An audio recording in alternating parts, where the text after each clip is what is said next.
Welcome, whiskey people, to episode number 3 of the Whiskey Talkin podcast.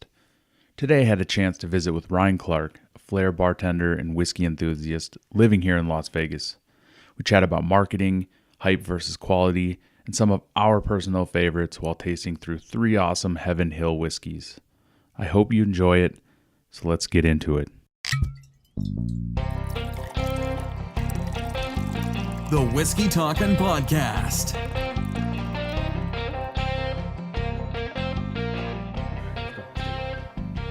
All right, welcome everybody to the Whiskey Talkin podcast. I'm here with Ryan Clark. Say hi. Hi. Good start. Awesome start. Ryan's currently working in Las Vegas, Nevada at Vince Neil's Tatuado. Correct. Did I say that right? Yeah, that's good for a white guy. I'm sure. For That's how I say it. For a gringo. So tell us what you currently do. Yeah. Good start. No, I didn't know if you were going to say more. So I'm a bartender at Vince Neil's Tatuado in Circus. So we're a restaurant bar. We're separate a little bit from the casino, so we just we rent the space. We've got a full restaurant, a little bit of everything American fare. We run a couple bars on the casino floor as well. That's where I work. I'm from Canada. I don't know if you knew that. I did. So this is really early in the podcast and 2 Canadians so far. That's right. So by percent, this is a Canadian podcast. It is. And we actually didn't know each other. We know each other now, but not before we moved here. So I've been here 4 years, longer than Shane, the other Canadian. And you win. I win. And it's always about winning. But being nice at the same time. Well, yeah. I mean, it's actually overstated. It's actually a facade. We're not that nice. No, I know. Look at hockey, man. You can't be that nice and be good at hockey. Yeah. So it might be your outlet, though, right? You build up all this. It's niceness. like that inner tension, of holding it out that, yeah. Yeah. Well, like people say we're like the nice upstairs neighbors from America. Mm-hmm. And I agree. Until you push us, we're right. just like, hey, whatever, have that party. Yeah, we're good. Right. So you've been here 4 years. Yeah. You're from Kelowna, British Columbia. Yeah. So for those who don't know where that is, that's on the west coast of Canada. On the shores of Lake, hold on, Okanagan? It's pretty good. Pretty close? Yeah, we'll take that. We'll take that. Okanagan, that works. Do you know what Kelowna means? I looked it up. Kelowna? Kelowna, that's what I meant. Yeah. It means grizzly bear. That's true. See? Little known fact. And did you know that the Okanagan reaches down into the northern of the United States as well? I didn't know that. And they spell it differently. We spell it Okanoan. Into Washington? Into Washington, yeah. Wow. But they spell Okanagan different. They put an A instead of an O in there somewhere. They had to change it. I don't know why. So how was it like, how long did you live there? 15 years. And then you moved to Calgary? No, I grew up in Alberta, which is the next province over. Provinces are like states, in case you didn't know. Gotcha, check. Okay, so I grew up in Alberta. Shane didn't go over this, so this is good. This is a good lesson. So Canada is just to the north of the United States. Check. We have provinces. Check. We have a prime minister, not a president. Wait, slow down. I got you. So Alberta and BC are the westernmost provinces. He's handsome, too. People, too, like him. Yeah, too like him. They do like him. Yeah. Very much. I wouldn't have voted for him, but that's a whole nother story. Wow. So British Columbia, so I was 24. I started bartending when I was 18. 18 is the legal drinking age in Alberta. So I got into a nightclub when I was 18. Just needed a job. Got a busboy job. And been going ever since. That's a long time ago now. So where did the flair start? I mean, it's bigger. Would you say where's it more popular? Okay, so Europe for sure, right? Yeah, so I would say that. So I moved to Vegas because of flair bartending. So flair bartending is, as most people will be able to understand, Tom Cruise, 1988's classic cocktail movie called Cocktail. I've seen it. Yeah. Yeah, a few times. A few people have. So I got involved with that so I moved to Kelowna in 1998. I was there for 15 years. So in about 2004, I got involved in flair bartending. Some guys in town were doing it. And all I wanted to do was learn a couple moves to do at work, a couple of flashy things for fun. There was a competition a few months later. They wrote me into doing it. They said, Ryan, you gotta be in this competition. You gotta do it. I'm like, no thanks. Yeah. Got involved. I'm very competitive. And 12, 13 years later, I'm living in Las Vegas as a flair bartender. I don't really like to label myself as a flair bartender, but it's a big part of what I do. You're more than that. But no, that's why you're on the show. Because one, to kind of, like the title implies whiskey talking, but I want to, learn whiskey, but talk to whiskey people too. What are you looking for? Water? So yeah, I know we've talked about whiskey before, so it was good to bring different bartenders and different whiskey people on to get a different perspective. So you went to high school up there. Where'd you go to high school? Just because I thought this was a funny tidbit. Go ahead. Where'd you go? I went to high school in Calgary, Alberta, at Dr. E.P. Scarlett High School. What was the name of the newspaper? Just because I think it's funny. Do you remember it? Scarlet Fever. Scarlet Fever, that's true. Anyway. And our team was the Lancers there. You got the whole There you go. Anyway, I had to get that in just because I was like, you really? Scarlet Fever newspaper? Cool. You were part of the Bartenders Guild there also? No. No? No, so it's, Because they have a guild, right? Well, they have the Canadian Professional Bartenders Association, I believe. Okay. The CPBA, if you will, but it's not bowling. Right. I didn't get involved in it because there wasn't really much going on. Kelowna is a smaller town. There's about 250,000 in the. It's beautiful though. It's amazing, yeah. Outdoors, like. Yeah, it's amazing. You're kind of in the mountains. So I grew up in Calgary, right next to the Rockies. So those are, when I think of mountains, I think of the Rockies. Right. These are still pretty big. It's more of a valley than anything else. Very temperate, very, very comfortable. I mean, you'll be up in just over 100 in the summer for a couple months. Barely below freezing in the winter. I can't really use numbers because I'm used to Celsius, not Fahrenheit. You can do it. People can work it out. Go to Google and convert it. Yeah. So it's a really great place to live. I mean, you're golfing from March all the way through November. So I can't complain. I'm not allowed to complain about weather when it gets cold here. I mean, it's December 13th and it's 70 degrees yesterday. Yeah. I mean, it's crazy. But it was. Yeah, I know. There's a little. It was 45 at night. I was freezing. Yeah, right. I know it gets like 50 here and I'm like shivering, but because I grew up in Oregon, so it was always raining and cold, but I'm turned into a baby when I moved to Vegas. Yeah, and I'm the same way, and I'll bet you people are always like, oh, Canada, how did you deal with, it's so cold and the snow, and I'm like, well, a lot of northern states are way worse than where I was living. Yeah. So you worked on a golf course, yeah? Yeah, so at the same time you were bartending? Yeah, pretty much 90% of my bartending has been nightclubs. So working Thursday, Friday, Saturday, like 3 nights a week, go in at 9 or 10, work till 2. Sure. Home by off by 3, home whenever. Yeah. Sleep by 8. Yeah, and the money was good, and it was a great experience. And it's you're out every weekend, not spending money, but you're making money. For me, it was the best thing to do. But 3 nights a week, you can only make X amount of money. And I like golfing, and somebody got me involved in the off course retail, and I ended up working at a golf course part time. So like 3 or 4, sometimes 5 days a week, but I'd work right. Noon to 6. So if you did drink while playing golf, what's the best golf whiskey? I asked Shane this too, but yeah, what do you think? I'm not a big drinker when I golf because again, I'm very competitive. Sure. And a bit of a lightweight out in the sun. My golf bag's been known to have a bottle of Captain in it. Okay. Once in a while. We did a little bit of just a little bit of rum. There's been tournaments where tequila bottles have come out, but I think if it was whiskey, I'm not going anything heavy, nothing hot.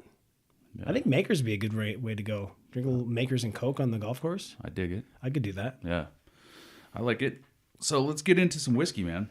Let's do it. Yeah, while we're here. So kind of what we're going over today is some Heaven Hill expressions. Kind of picked out something that would be interesting.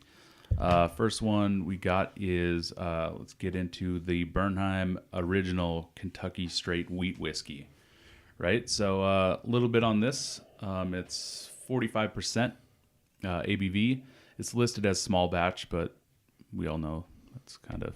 We'll get into marketing stuff later, but... Well, just because you mentioned it was interesting because I did look up the Bernheim, and 100 barrels or less. 100 barrels or less. And I thought, because it says what is small batch, and I thought, well, that's a can of worms right there. They're small batch. They're a small batch. Yeah, so it's some marketing stuff, but what are you going to do? It's this is aged 7 years. Mash bill is undisclosed, but obviously has to be at least 51% wheat to call it a wheat whiskey. To call it a straight wheat whiskey, for the people that are listening, it same requirements as rye or bourbon. Yeah. Minimum of 2 years, new charred oak barrels, not necessarily American. Everyone always says new charred American oak, but we can get into that, or it'll come up on a show, I'm sure. But yeah, I mean, you're talking. Everyone wants to add the bourbon rules to everything else, but it's not really. Yeah, but even bourbon, like people say, it has to be American oak, and it doesn't, which is crazy. It's just new. You just blew my mind. Yeah, it's new charred oak barrels. I thought it was American oak. No, that's all right. Yeah, that's why. That's why Maker's 46 can get away with the finishing. Well, all they do is put staves in. But yeah, it doesn't necessarily need to be American oak. It just always has been. I think they're really stretching the finishing these days, because there's everything. A lot. Angel's Envy, and yeah, it's just getting. I mean, all these flavored, like Jim Beam. Even Jim Beam has all these vanillas, and I think it's once Maker's really opened up the door, I think, and then Angel's Envy kind of kicked it open by saying, "Oh, we're going to do rum casks." And then everyone started, now there's sherry and all sorts. But so 2 years, new charred oak barrels distilled at less than 160 proof, no coloring or blending agents. That's also a little stretched, as we've seen in some controversies. But yeah, 51% soft winter wheat.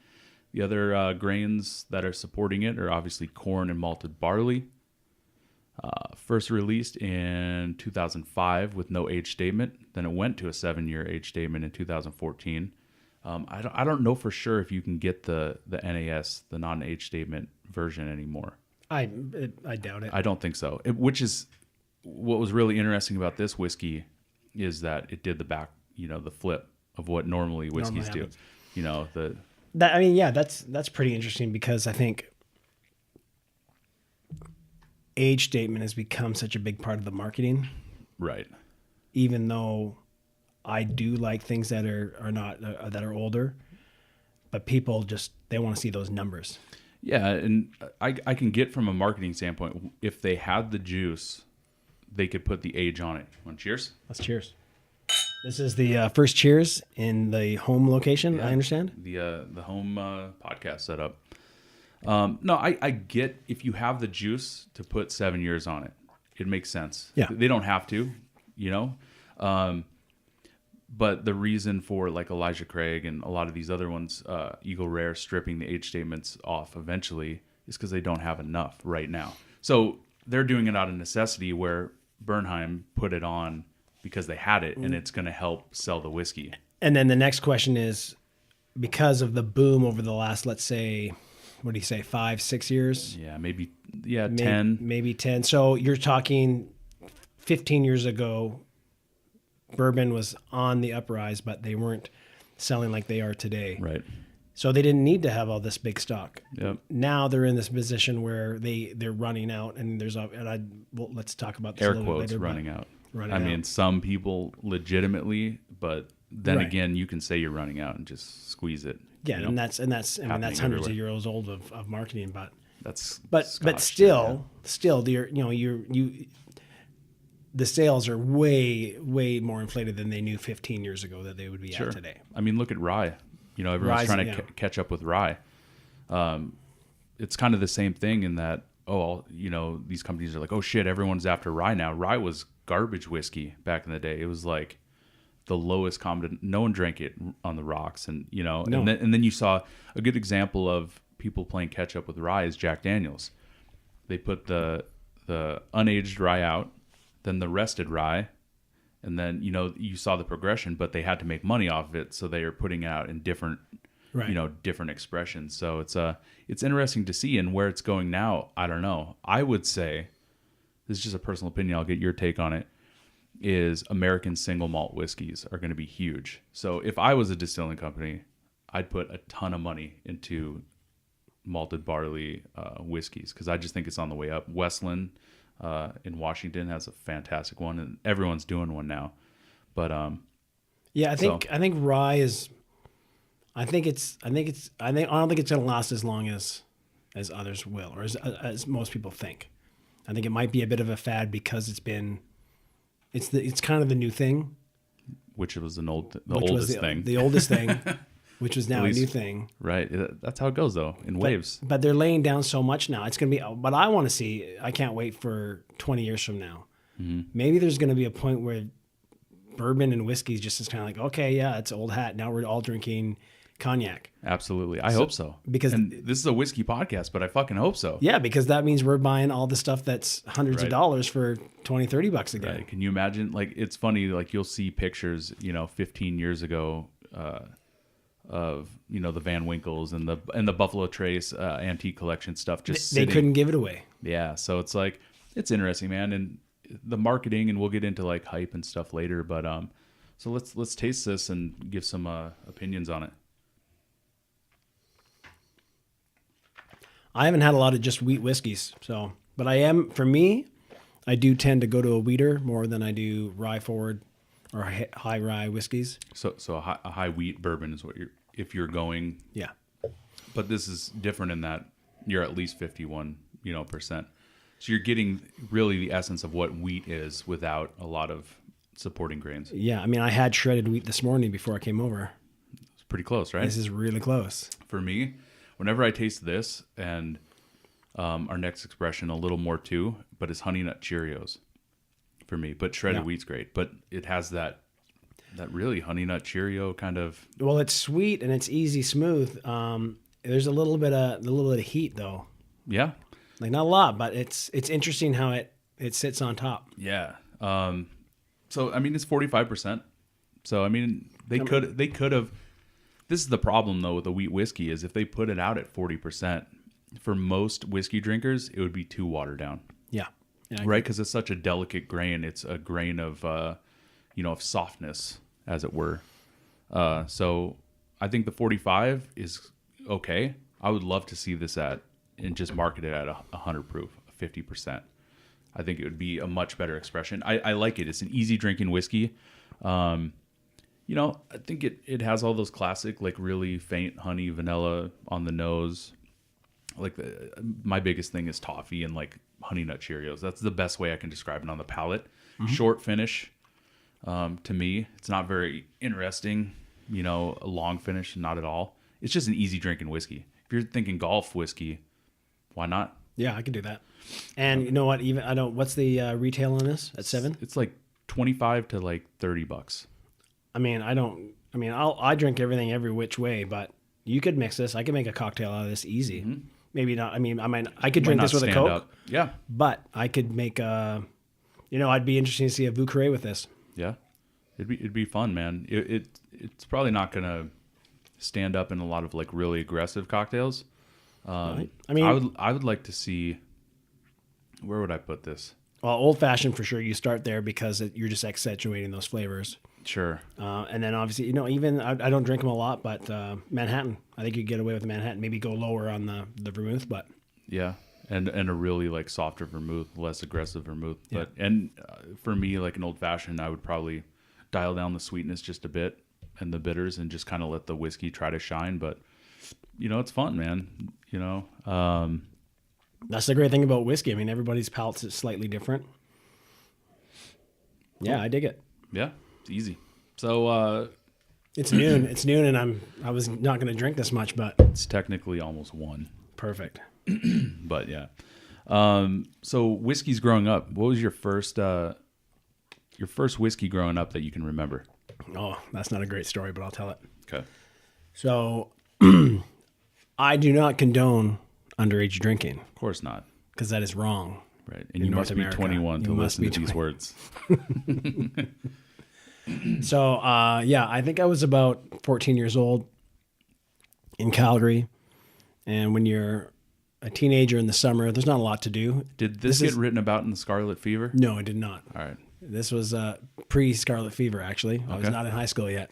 Not the actual Scarlet Fever. Not the actual the Scarlet. Newspaper. Oh, no, not there either. Okay. We're good. We're good on both counts. Go ahead. So as a young teenager does in the summer when they've got nothing to do and it's warm out, you have your hangout spots. And this is the 80s, so it's, we didn't have the interwebs. Mm-hmm. We didn't have cellular telephones.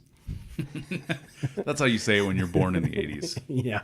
Were you born in the 80s or the 70s? 70s, thank 79? you. A little earlier than that, thank you. All right.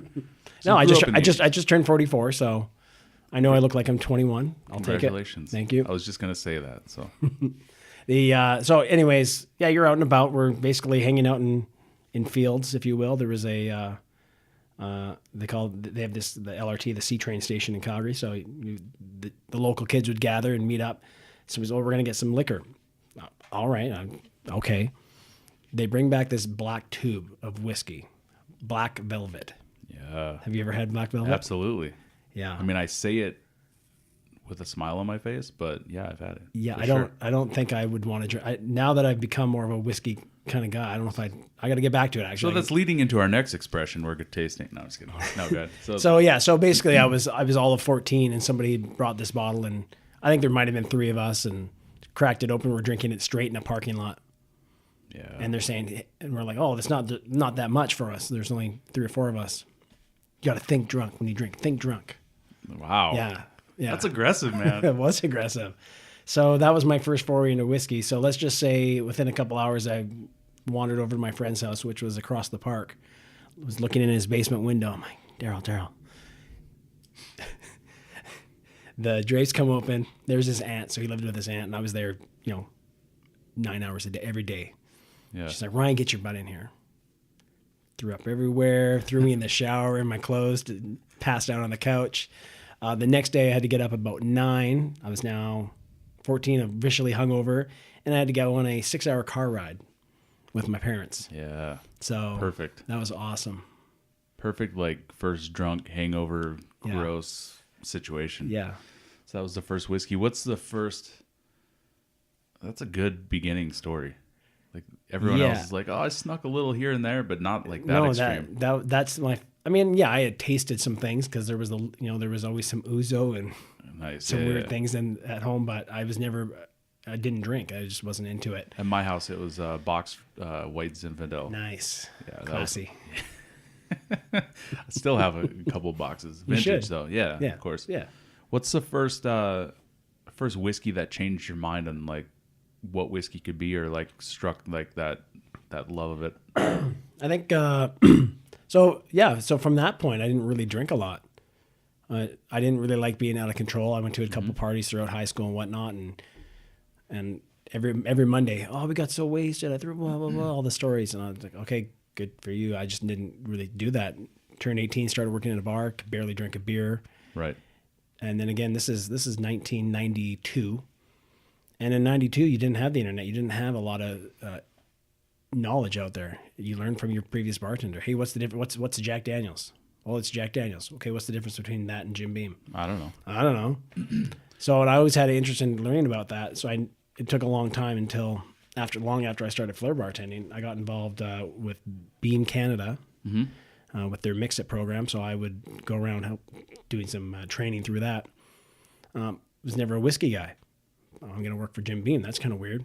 Yeah. Went to my first training out in Toronto, and a guy by the name of Matt Jones. He's the whiskey ambassador for Canada, although he just changed positions to be so that was the bourbon ambassador. And he's now the whiskey, so all things whiskey. It's very good for him. Very awesome. And he really explains things and broke everything down for me. And Maker's Mark was, I think, the first expression we had that day. Made it easy. Yeah, sure. Like, oh, okay, I can drink this. It's a great starting point. Yeah, I think so. I think Makers is a great way to go because for me, again, growing up in the 80s, nobody had any real knowledge. Bourbon was this backwoods, you're sitting on your porch, getting just absolutely trashed because it was this really crazy strong. Nobody drank it. Yeah. Not where I was from, at least. It was definitely an American. There was a something about it that just was. Just unattainable, or Yeah. it just wasn't in the mix. No, and it wasn't like cool to drink. It was like, oh, bourbon. Yeah, yeah. It's like, oh, and then now That's how it was for a long time. for a really, really long time. And we all grew up with that. And anybody from the 70s or 80s, it was about shitty, fruity drinks with crap ingredients and vodka. Yeah. So you didn't have the internet back then, but you did have VHS and the movie Cocktail. I might have gone to Cocktail in a theater, I believe. Wow. Yeah. What year did it come out? 88. Oh, 88. Yeah, so not... Okay. Yeah, I went to a theater. Yeah. Yeah. I also went to Star Wars in a theater, so I'll let that sink in. Oh, that's awesome. All right. You want to get into the next one? Yes. Awesome.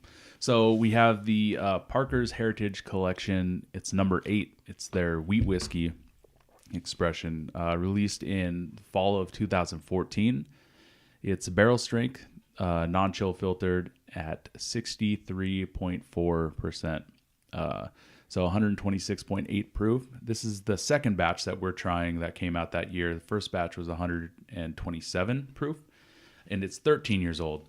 The reason this is pretty cool comparison is the exact same juice as Bernheim, so Heaven Hill Distillery. Basically what we're tasting is the Bernheim juice with more age, so it's 13 instead of 7, and barrel proof. So it should express itself a little better. Are they barreling it in similar barrels and location? Yeah, as far as I know, I mean, they're pretty...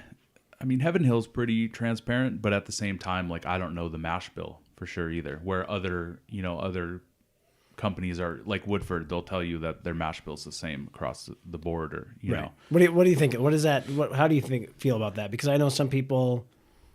I mean, some people are like, it's so top secret, we can't tell you because you're going to go off and make your own. Yeah. But the reality is, there's so many factors into the end whiskey. Yeah, I mean, I tend to not really care about that so much. It's nice to know, but at the same time, like, if you don't want to tell me where you cultivate your yeast and all this, where exactly you're getting everything from, listen, that's part of the game, right? I tend to think if the juice is good and the company, I hope, has some ethics and a little bit of transparency, and they're not fully making up a story about this was like Al Capone's whiskey that he smuggled and it was a barrel loss for 40. Get the fuck out of here. For me. Yeah. They're pretty straightforward, and I know they're a solid company. So at that point, I'm not gonna not drink this because I don't know the mash bill and I don't know exactly where the barrels are aged. I mean, I understand the marketing value, but I don't. The reality is, there's so many factors. Just the yeast alone creates such a bunch of unique flavors. Sure, and that's where like Four Roses will shine, because their thing is, this is the same mash bill, but our difference in our whiskeys is you can pick which yeast strain you like and which makes a different flavor. So I think a lot of different companies will, you can learn a lot from. Four Roses, you can learn about the different yeasts providing different flavors. You could, I have a couple bottles of the Buffalo Trace Single Oak project where you can really delve into what makes a difference in whiskey. Judging by, what tree, how long it was seasoned, the condition of everything down to where it was positioned in which warehouse. But Old Forester does that with their birthday bourbon too. You look up a birthday bourbon and you can see which floor of the warehouse and why it was the sun hitting them. And then, maybe you can get a sense of like, this was the condition, this is what I'm tasting. So it's nice to kind of geek out on it. But, so yeah, I mean, this is a pretty awesome whiskey. A little bit more about it is Heaven Hill donates a portion of each bottle to ALS research because of Parker Beam obviously struggled with it for a long battle with it and passed away this year in January of 2017. So yeah, Parker started working at Heaven Hill in 1960, where he was trained by his father Earl and the distillery's previous master distiller. So, and then he earned the title of master distiller in 1975. So, and now his son is the Craig taking over, right? Yeah, I think Craig is involved. I don't know if he's named as Heaven Hill's master distiller. I want to say it's Denny Cooper, but I might be wrong there. But I know Craig's definitely in the mix, and he'll probably eventually. Yeah, and you can't have a distillery without Parker in there somewhere, or a Beam in there somewhere. A Beam in there somewhere. Yeah, eventually I'm going to do a whole episode on like really bourbon history and family trees and stuff, because it's so crazy down there. See, one of the things that, I mean, obviously I liked, as I started drinking more and more whiskey, and bourbon's my go-to when it comes to whiskeys. I mean, part of the story that I learned as I was getting involved with Beam Canada was how these guys in Kentucky, even though they were all rivals or competitors in the marketplace, it was just a big family. I mean, they all helped each other out. That to me, that's great. The camaraderie, the community down there, you'd think it's hyper competitive, but listen, like I've said it multiple times in different situations, but rising tides raises all ships, right? Absolutely. And that's how they had to think of it, is if one, if Maker's Mark succeeded, internationally, then Jim Beam will succeed, and Four Roses will succeed. So it's cool to see that, and it really is. And we're fortunate. We're riding the wave. We've got more whiskey than you can drink in a lifetime now. But when you're talking bourbon, 25, 30 years ago, it was almost dead. Yeah. I mean, it just wasn't no one was buying it. Yeah, man. Whatever stigma was attached to it was not helpful. Yeah, the 70s were not a good time for bourbon. It was almost extinct, man. But on that note, I'm going to play a little clip of Parker Beam talking about kind of a little bit of a family history here. So we'll listen a little bit. Awesome.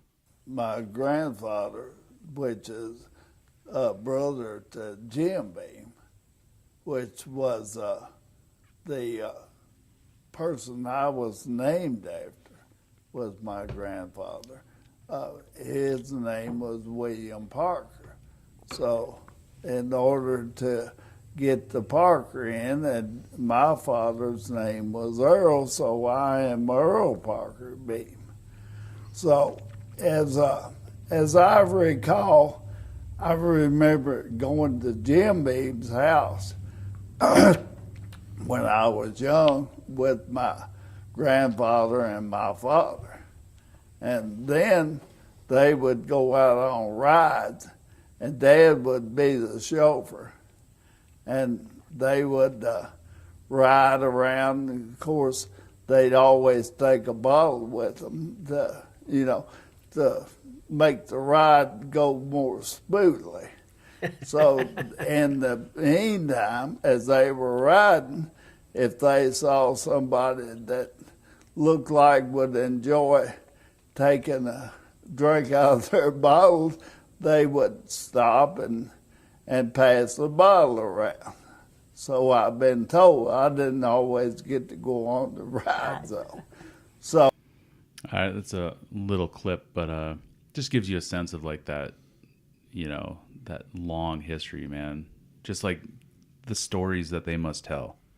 Oh, it's great. It's insane. When you talk to Eddie Russell, is great from Wild Turkey. Yeah, man. Because he's like, I go over to the Bookers. Yeah. Fred, just me and Freddie. Yeah.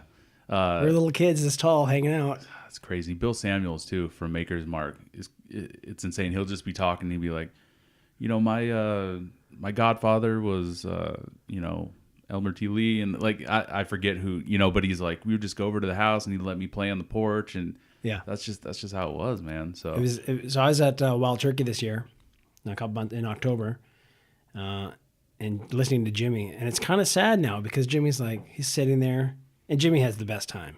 Mm-hmm. I mean, he's got the best job. He loves it, man. He sits in the visitor center. Everyone wants to talk to him. Yep. Or even not. He's just having a good time. But if you talk to him, he's like, my friends are now Parker Beam. He's gone. Yeah. Yeah, me and Elmer would. Now he's gone.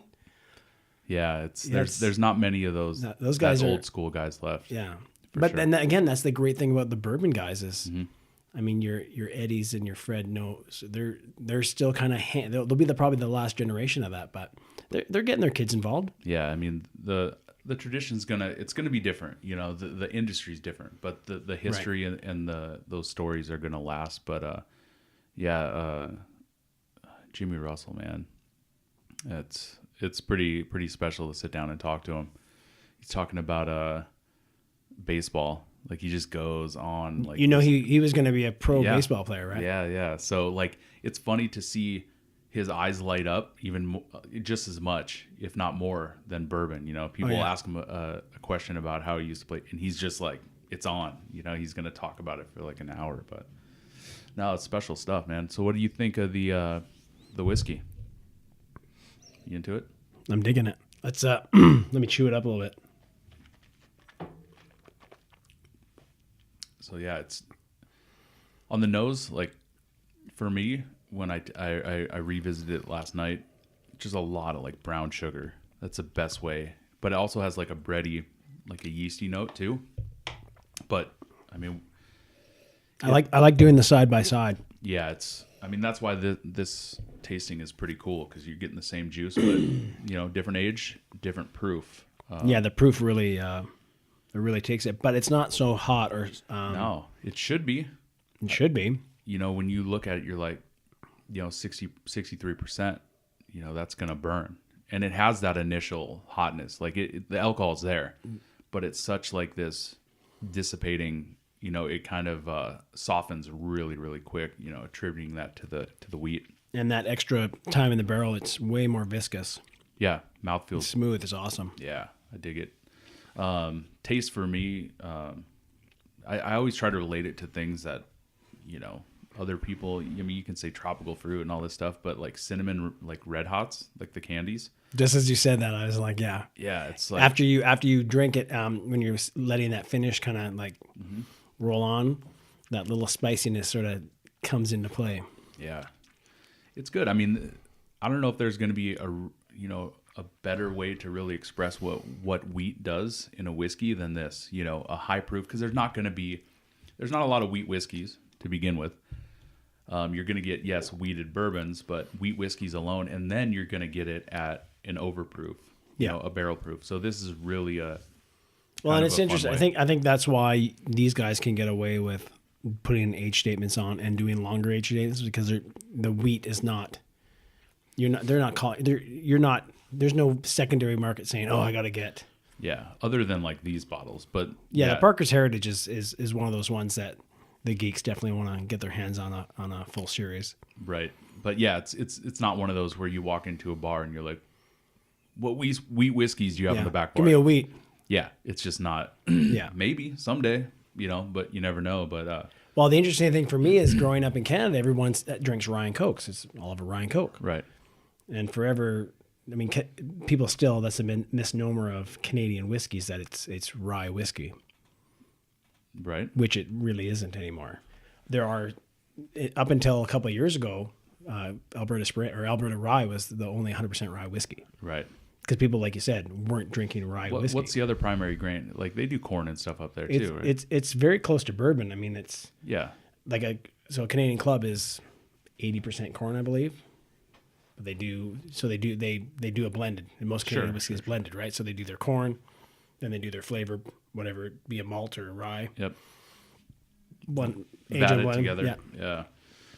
No, it's I definitely want to do a Canadian whiskey show all to itself. It's going to happen just because like I have the Lot 40 sitting over there and stuff like that. Like there's some up there that I really dig. So but back to Heaven Hill, kind of a big thing with Heaven Hill was the fire, right?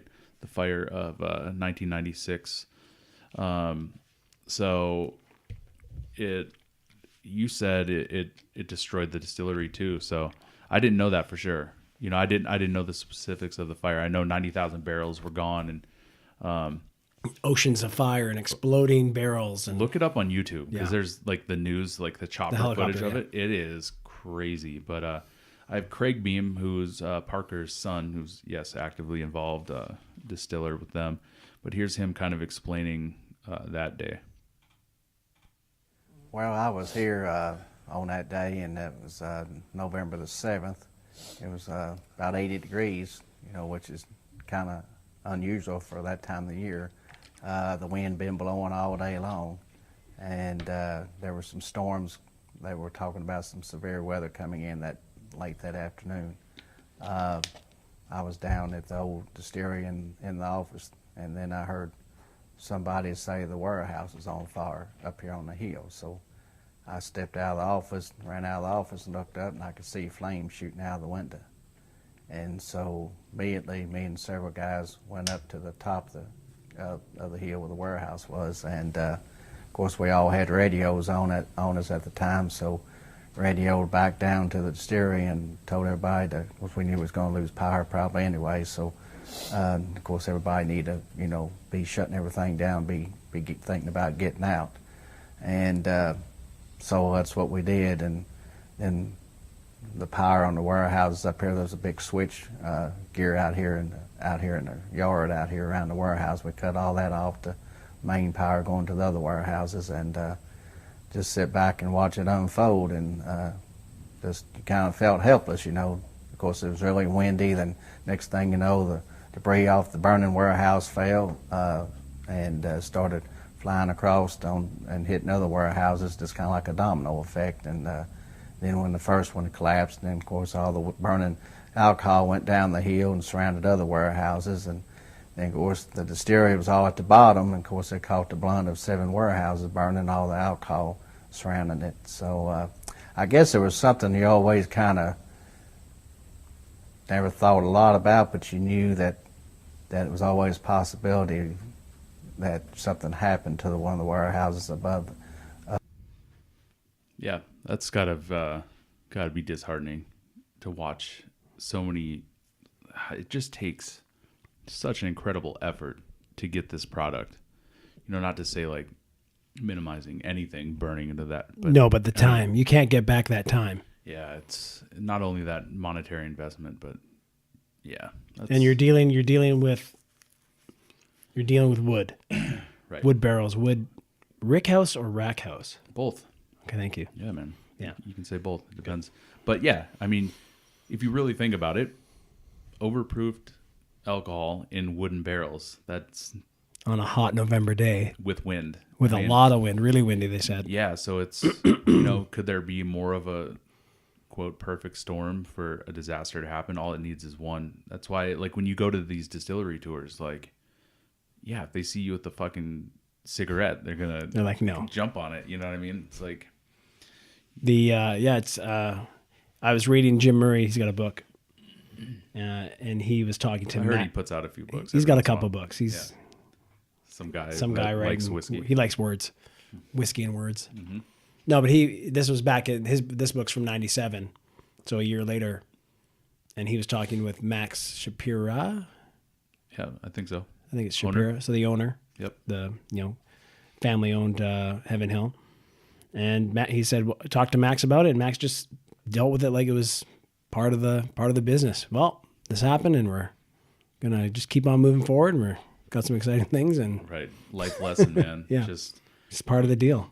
your warehouse is burned down. Next. Yeah. Now what?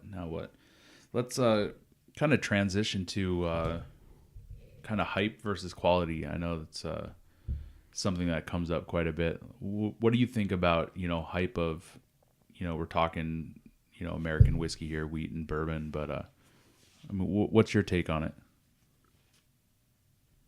It's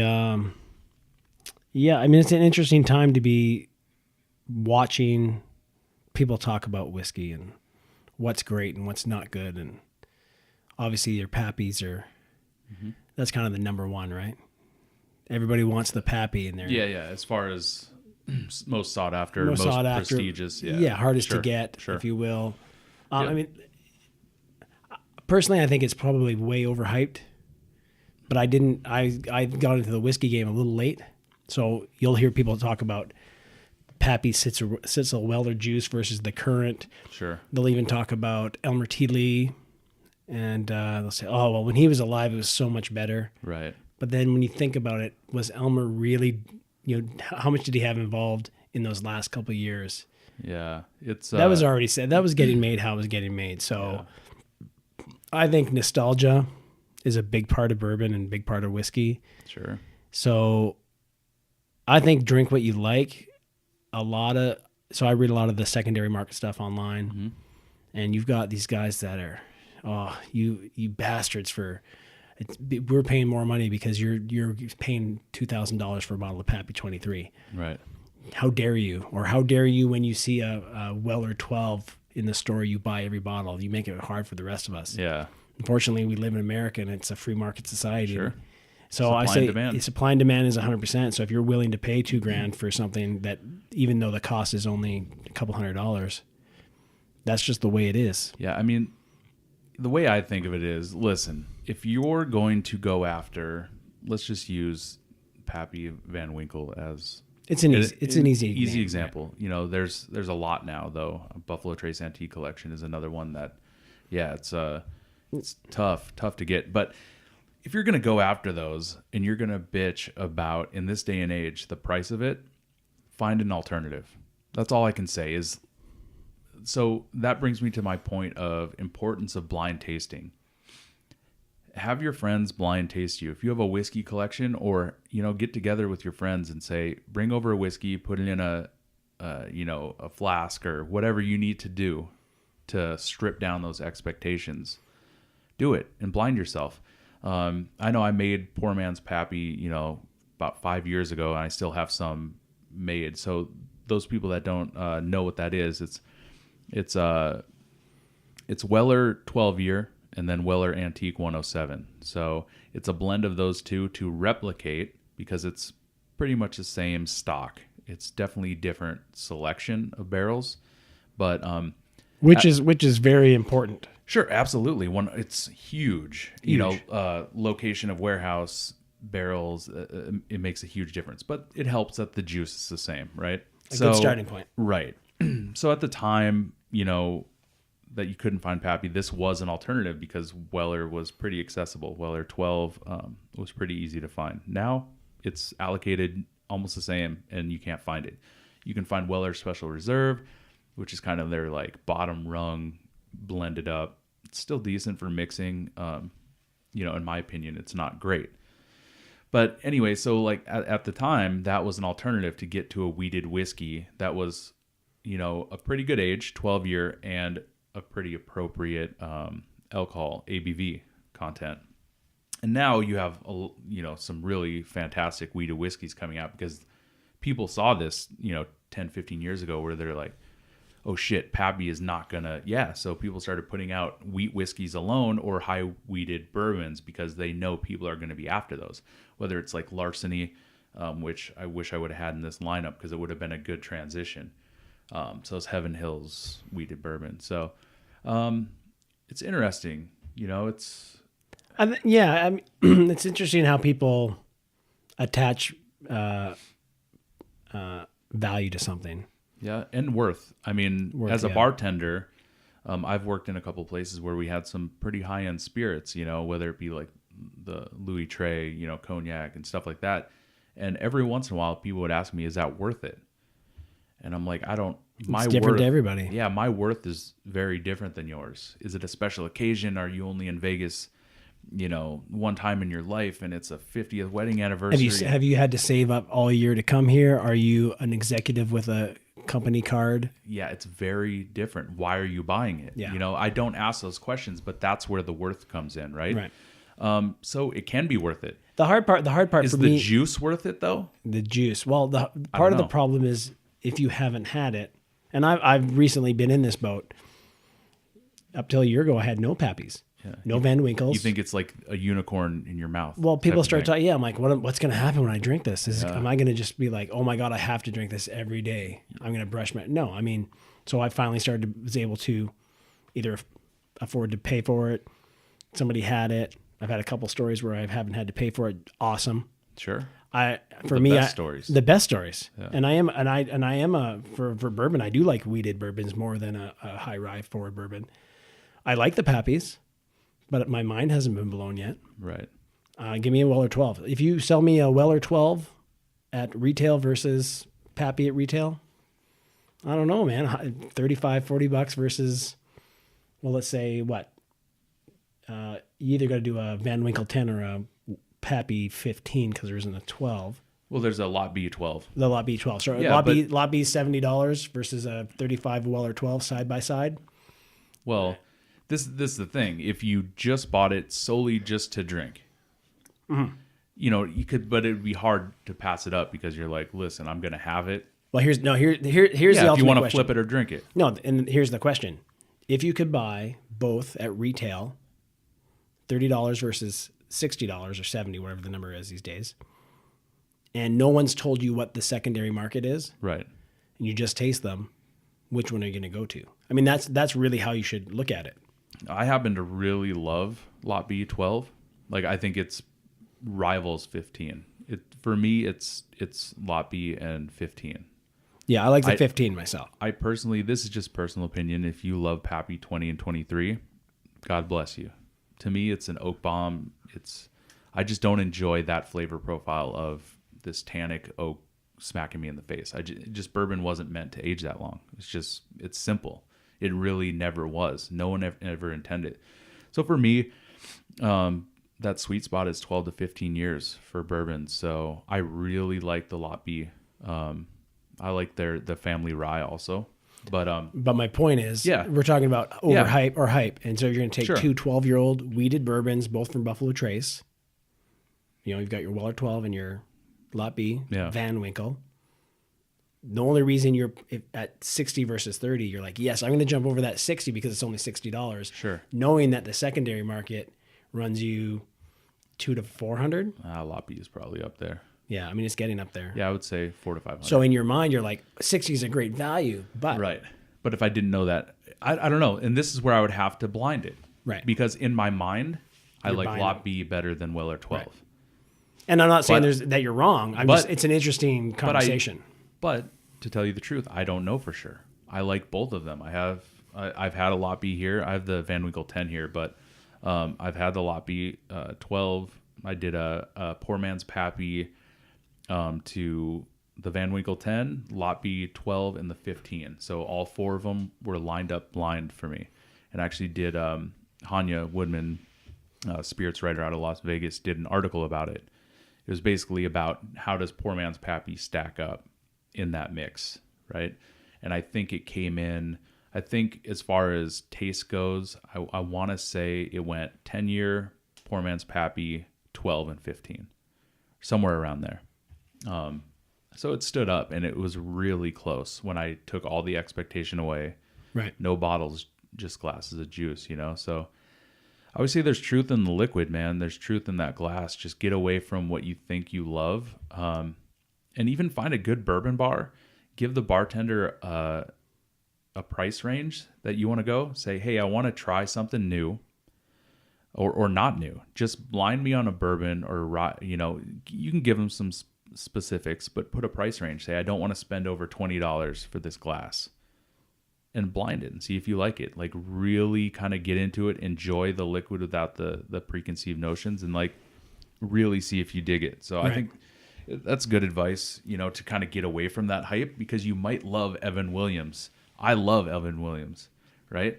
But Evan Williams is never going to be on a blog about, you know, at least from the general public.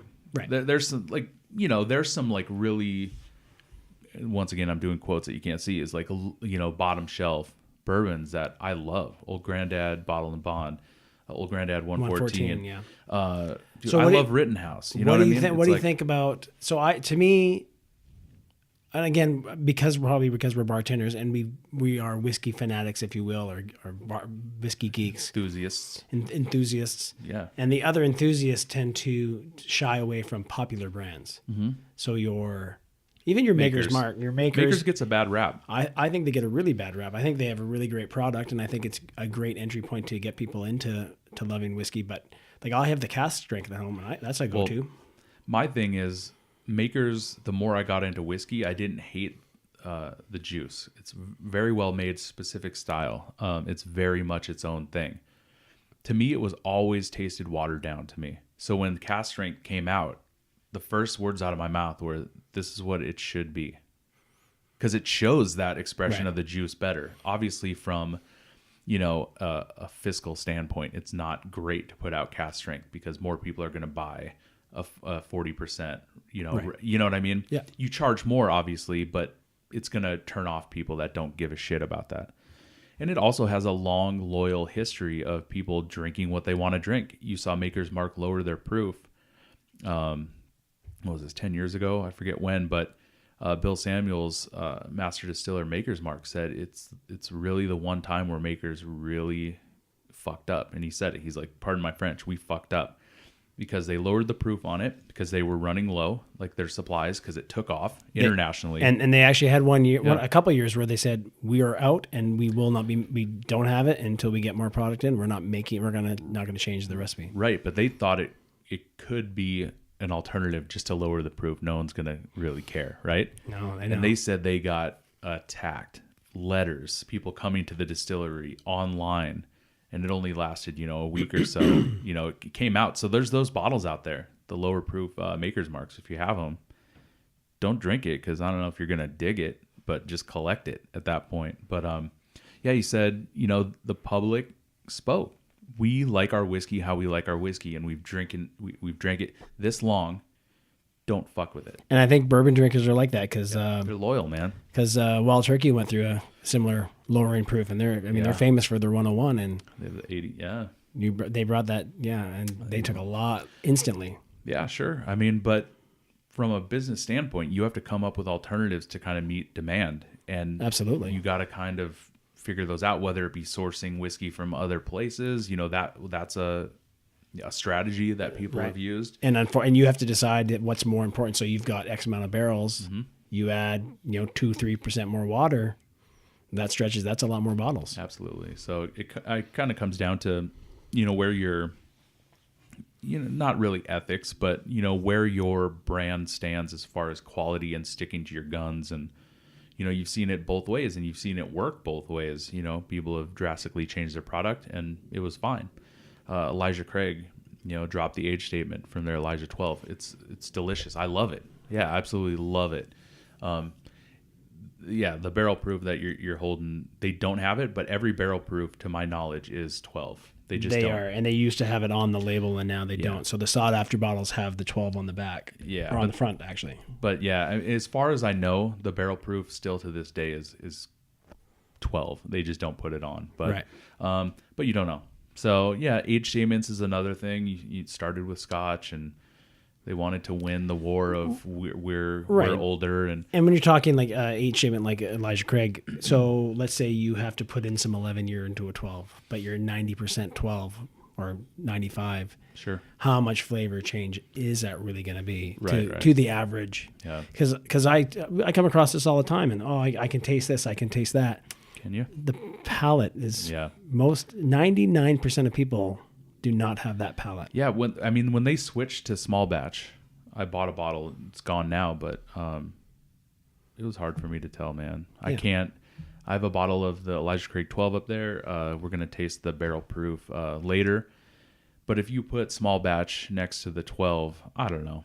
I'd like to tell you the truth. I don't know if I could taste the difference, because they are still using a lot of old stock. It's not like they went 1% 12 and 99%. 4-year bourbon. No, everyone would be like, "What the fuck is this?" Yeah, you definitely taste that. So, and I agree. For me, my palate, I don't believe is overly developed, and that's why when you're talking about your Pappies or your even like the 20, I have a hard time discerning huge differences in them. Sure. So maybe that's why I'm not so. I need to have this. Yeah, but I mean, I think you're the rarity, and you're a little more involved in the community. Obviously, that's why you're on the show. Is because you can give those perspectives of somebody who really enjoys it, but you're not hung up on labels. Like, you'll see the guests that I bring on are either going to be experts in their specific products, or they can give a unique perspective, or they're going to be people that I respect, that they drink what they like, and I can ask them honestly what's in front of them. Real bourbon, no apologies. The Wild Turkey shirt, nice. It's an appropriate shirt. So let's kind of get into... Let's drink this Elijah Craig barrel proof. Let's get it. That's what I'm into. Yeah, so the next one up is just because I went, it's all Heaven Hill. Yeah, you can smell it from here. So I went Heaven Hill, and I went, weak, really light, delicate, and worked our way up. And this is the Elijah Craig barrel proof HAZMAT. It's their number 6 release of their barrel proof series when they started doing it. It is 70.1%. Say that again? Yeah, 70.1%. So 140 proof. So yeah, if you're... that is strong. Yeah, if you're thinking about taking the paint off your car, or, whatever, So yeah, this is... I bought this not really knowing what I was getting at the time. I was at, a local liquor store here, and I'm like, I have to try the barrel proof. I forget what year I got this. I believe... So I did research in 13, this a little bit. but... Oh, 13 or 14? Well, I think the barrel proof series started in 13 and it came out every quarter. Every quarter. So they do 4 bottles a year. So this is number 6. So this is 2014 maybe? Yep. Yeah. So 4 releases a year. Carries a 12-year age statement. You know, like I said, now I'm not too sure because I haven't gotten it. I do know that the new bottle, new design, it's the B517 batch of Elijah Craig Barrel Proof, just won 2017 Whiskey of the Year from Whiskey Advocate. So now you can't find any of those. You're not getting so that. now say goodbye to Elijah Craig Barrel Proof, you know, for the rest of whenever it comes out. So now this is going to be highly allocated. It was already hard to get, to tell you the truth. This is the whiskey geeks out there. They like this one. And it's expensive, you know, where you're looking at Elijah Craig 12 small batch for what? 30 bucks. $30. Yeah, this is going to be 50 to 75. I think I paid 60. And at the time I was like, oh shit, I don't know if I should get this. And I'm glad I did just because of the experimental factor. Well, this is the highest one that's been out. These secondary market, you're 100 and 150. Yeah. So uncut, unfiltered. It's said to be the truest form of whiskey outside of an uncut single barrel. Right. Going into a rick house and pulling a thief and just drinking it right out of the barrel, which I had Jimmy Russell do for me in the Wild Turkey distillery, which was fucking amazing. Yes, I was also, and that was Warehouse A, I believe. I don't know. The original one? The old one? I don't know if we were in there at Run Amok, but probably. That's probably where they do them. But well, we were in that one. I had Jimmy sitting on a chair yeah, in the house talking about. Did he ask for a volunteer to hit the bung? No, because so I went to they have a program called Behind the Barrel that I was fortunate enough to apply for and get into this year, and so I went and spent 3 days out at Wild Turkey. They'll wake you up, and so they have like a little tent city. They put you up, you stay there, you tour everything, you hang out with Jimmy, shoot some skeet, dude. You roll barrels. Yeah, it was great. But you've got Jimmy Russell, Eddie Russell, Bruce Russell. Bruce is the man. Bruce is he's been to Run Amok a couple times. I've hung out with him in New Orleans. He's a good time for he's a good time. He's a good time. But and then his cousin as well. I don't know if I met. She's now involved, and the Russells, man, you can't go wrong. So we had Eddie Russell, Eddie and Bruce pulled 2 barrels for us. Eddie loves your classic Wild Turkey. Rye forward is Bruce Russell. Bruce loves rye. So they brought us a rye barrel and a Russell's Reserve barrel. Right. And so Eddie was pulling those bad boys out. I love it, man. Amazing. But then a different day we sat in this warehouse from 18 whatever. The old distillery's gone. It overlooks the bridge that's right there. Where Rick House, or I think they call them warehouses there. Warehouse A. Yep. The original one. I mean, the thing is rickety and old and amazing, and it's tiny, but Jimmy Russell's sitting there telling stories to 20 of us. Yeah. And I wish I could, do the not smell-o-vision, but like when you walk into, a rick house in Kentucky, you get it. I don't know how else to describe it, but obviously you're going to be more connected to it, but it is bourbon. Every one of your senses just it tells you exactly why. So, and one thing I always think about lately is you've got, especially after spending some time there, and I'd been to Kentucky before, to Louisville, and I'd been to Makers and a couple other places. These guys like the Russells. Jimmy Russell was going to be a baseball player, and his wife said, "No, you need to make some money. Go get a job." Right. He gets a job where they make some booze. Happens to be Wild Turkey. 60 years later, I'm sitting there with this guy, hearing all these stories. He's got his kids that have been in the family business forever. But it's also corporate. Sure. Campari America. I mean, they've got massive amounts of money. Right. So you've got these two worlds. You've got this family, because it's not his business. Nope. But he loves what he does, and he's been doing it forever. And that love goes into making this product. And all he cares about is the product. Yeah, he cares about, having it sold and people drinking it. But he wants it made right. Right. The right way, the way he learned. He wants people to love it. And then you've got this massive company that wants to sell it. It's so that's the interesting thing to me about bourbon is you've got these two worlds just colliding head on. Yep. And you get the struggle with that. How do you keep your history and keep the values and and not alienate the people that you feel you made the whiskey for, right? Yeah.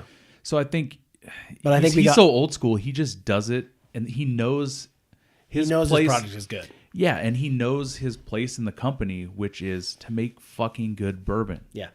Right? He doesn't care about that part because that's someone else's gig. Yeah, and I think we're lucky that in the last 10 years, the marketing side has said, oh, wait a minute, history and stories are important. Sometimes that we know they're not exactly and legit. And they're doing some stuff. Yeah. With Matthew McConaughey, and they're trying. He said that guy's a riot. I'm sure he's fun, dude. Like, that makes more sense to me than some of the other, ambassador or commercial spokesmen.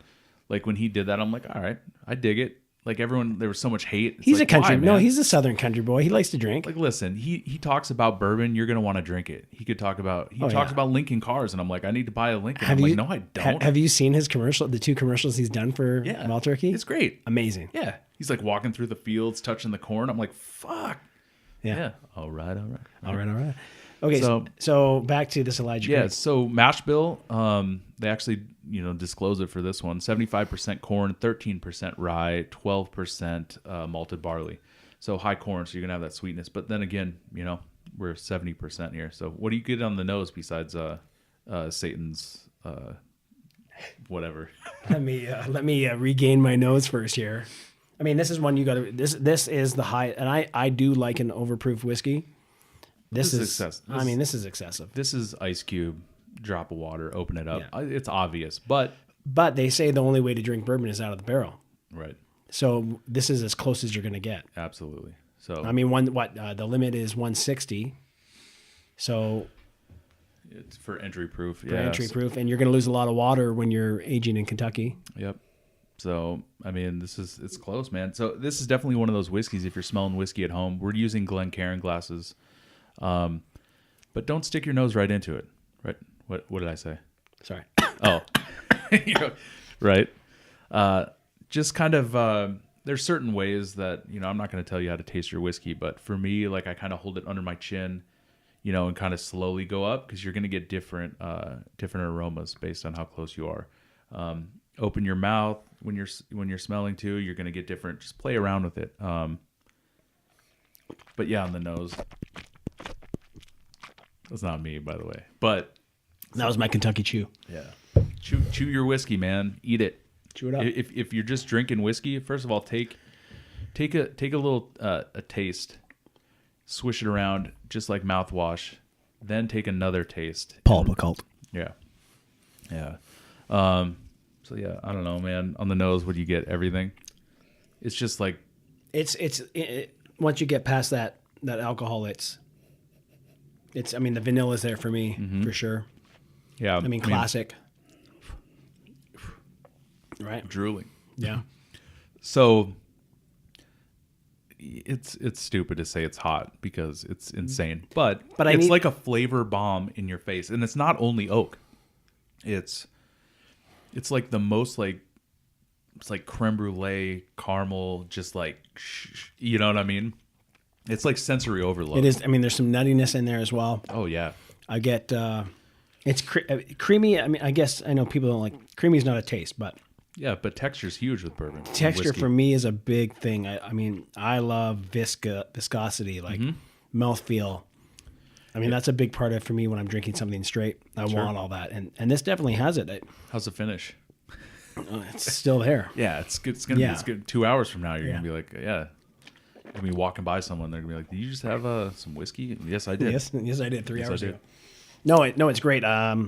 But even at the 140, yes, it's excessive, but it's not taking away from the flavor. Yeah, it's. Again, I think for me, there's a lot of us out there now, but I still say we're in the minority that if you've been drinking out of a barrel, and I've been fortunate just through work and different opportunities to be able to do that at a few different places. Man, once you drink out of a barrel, it's hard. It's hard to go back. Yeah, and you kind of just like anything, just with Scotch, or you build up to maybe you don't necessarily always have to end up here, but you can end up with a more aggressive like Islay style. I think with whiskey, you eventually want to taste more flavor, but it's situational too. You know what I mean? See, and I like the wood. I love wood. Yeah. Oh yeah. Do you really love wood, or did you just say that? I love lamp. I love lamp. I love lamp glasses. The no, for me, so I do love whiskey. Rum's another big part of my. When I put the show up, by the way, the only quote I'm going to use from you is, "I love wood, Ryan Clark." You're welcome. Thank you. I appreciate that. No, but I know what you're saying. It's so to me, as because I never liked whiskey. So everybody at home is they're drinking Ryan Cokes or Crown Royal or. I mean, those were the Crown was the big one, and I was never a big Crown fan. Once I started into bourbon, though, I think the sweetness of the corn was really what led me. And like you say, it's progressive. So the more you drink, I'm not gonna. I wouldn't give this to the first time guy. No, you want to try bourbon? Here you go. No. Never drink it again. Great. And you wouldn't start off with a rye, to me, because you're going to get an aggressive, drier, spicier style. So yeah, bourbon is, it's made for that entry level. It can be anyway, because I can't believe I drink so many cask strengths now. Yeah. For me, my other go-to is Booker's. Yeah, man. But yeah, you wouldn't start someone on Booker's right away. No. Basil Hayden. And to bring it back, so talking about palate and how good it is. So I really like Booker's. Booker's has been doing 6 a year. They're down to 4 again now. Right. But for me personally, even though I've got I think 4 or 5 bottles at home, side by side, it's all Booker's to me. Yeah, it's. Whereas other guys, oh no, first in the series this year is terrible compared to the third. Yeah, I've tasted some differences, but it's rare. I've also tasted, because I tasted 4 releases. This was a couple years ago in a flight. It was tough, man. There was only one that really stood out. But then again, I don't drink Booker's as my primary bourbon every day as a daily drinker. There are people that do. And that definitely makes a big impact for sure. Sure. And it's fun. It's such a unique style, and they didn't give a shit. They were one of the first that were like, Blanton's, same Blanton's thing. was the first one. Yes. Elmer T. Lee. I'm just going to put out a Single barrel. yeah. Yeah, so who does that? You need, and why? There's no demand for it yet.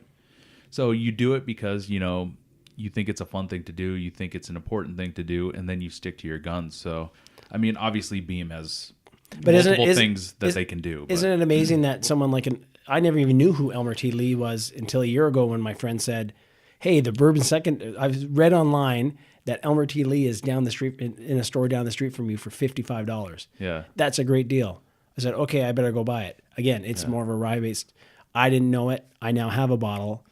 I'll drink it time to time. Sure. I have other go-tos.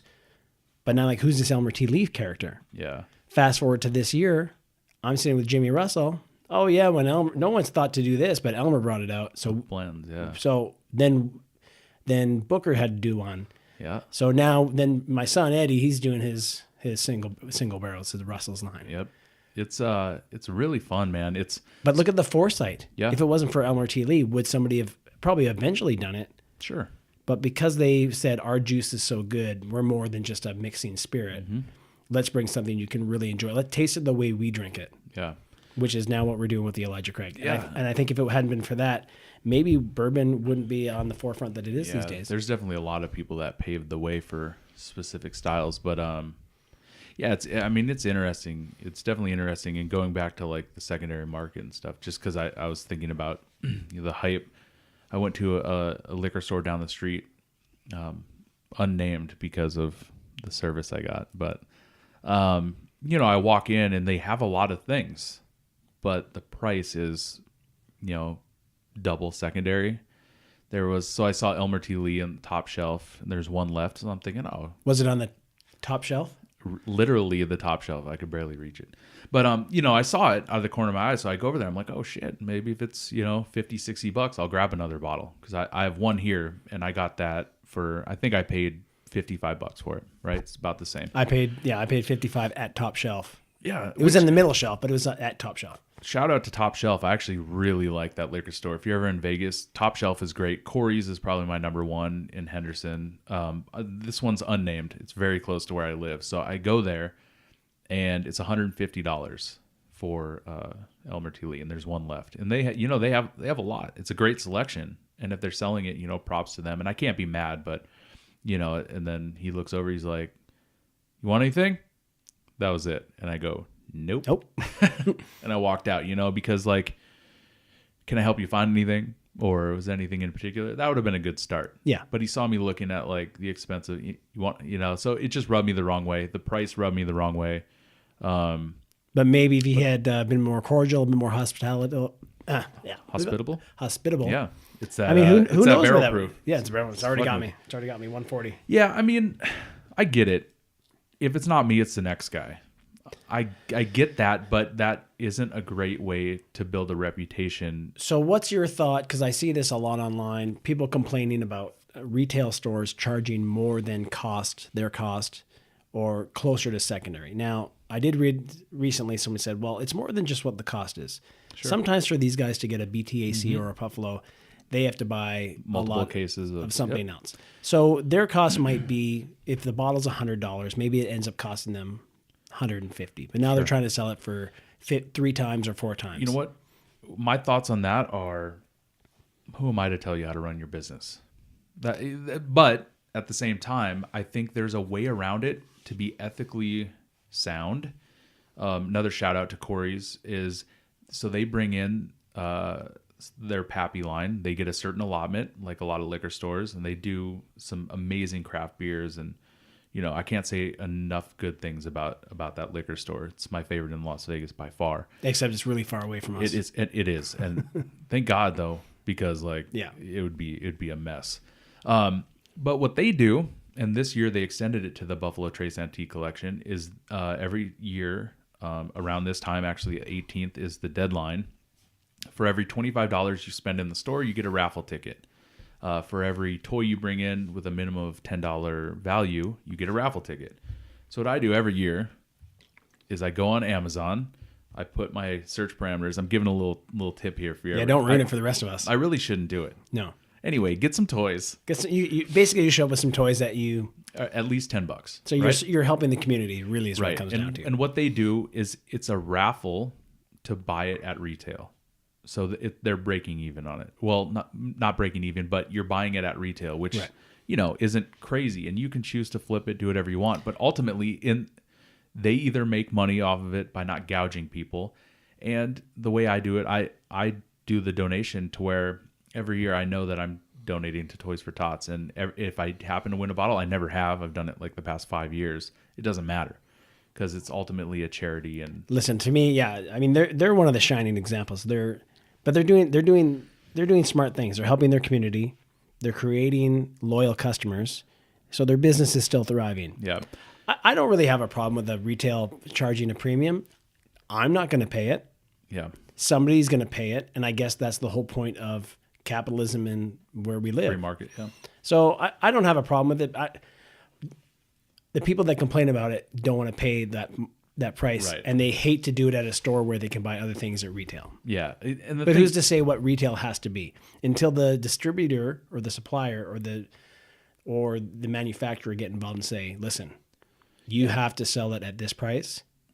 Right. But they're never going to do, because once it leaves that, they've got their cost. They're moving on. There's another year to go. Yeah, and Buffalo Trace has tried stuff with Pappy. Their official stance is they don't, they don't condone secondary, but they know it's going to happen. Yeah. And it's great for them. Let's not kid ourselves. Yeah, it is the best thing that could happen to them. Of course, but their official stance is that they don't condone it, and they've tried to take action locally. But what do you really? Yeah. But what I really want to know is, how do you feel about Jello shots made with Pappy 23? I love it. That was a dude from Jeremy Johnson, I think. I forget where he lives, but he went to Camp Roanoke too. He did it just as an FU. I love it. Yeah, and now he's saying that he's not getting the product or something because it's been a couple of years. Why not? Whatever. There was a big Facebook debate, and I said, hey, he paid for it. Let him do whatever. He wants to put it in root beer, go for it. I say do it. It's just whiskey. I mean, you see those people too. They line up for the new iPhone. They're the first to get it. They come out and throw it on the ground in front of everyone. It's like, listen, you did it. Yeah. Who cares? Yeah. But also, for me, and this may not be, the same for a common whiskey drinker or someone who goes to the liquor store, I would choose to spend my money at Corey's because they do it that way. Raffle system, not trying to gouge people. It goes to charity. Now, if I went into that store and that Elmer T. Lee was $100, right, and he was hospitable and also said, hey, if you're into bourbons, we got so-and-so Buffalo Trace Antique Collection, this and that. We're doing a raffle. We'd love to have you, even if it wasn't for charity. I'm not saying that's the only way to go. But Yeah, that's a bonus. But if you told me the options now, when I go and get my daily drinker, my old Granddad 114, maybe I'll go down the street and buy it from them. So in the long run, they're building up customer loyalty and satisfaction with being a good business. Yeah, I agree. Rather than me walking in, I know they're trying to gouge and only care about the bottom line. Now I'm going to another liquor store. So is it good in the long run? I don't know. I don't think so.